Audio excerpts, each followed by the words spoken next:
Hi everybody, I haven't made a video in a really long time, so I thought that I would do a quick one today, a little link building tip.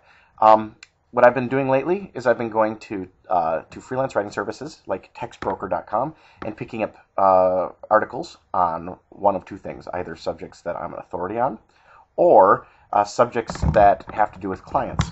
So say your client is I don't know, a florist, and you pick up articles on flowers, and you can write specific subject matter to what your client would do. Or let's say you're a search marketer and you find articles on SEO or search marketing in general. You can write articles on that, and in the articles you put links to your articles or other authoritative pieces that are on your site or on your client sites. And what that does is it gives you a smattering of links, some low quality, some high quality, some that yield a lot of traffic, some that yield no traffic, but they give you credit for having a link.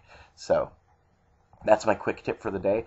Go do copywriting. It's not necessarily fun, but it's okay, and it's a great way to build links, and you get paid for it usually. So what's better than that? You get paid to build links by both your client and the people that you're writing articles for, who actually appreciate the information you're giving them. Okay, so that's my quick tip. I hope that you don't all use it, because then there will be no writing jobs for me, but I hope that some of you use it, because it's a really actually great way to do some high quality link building.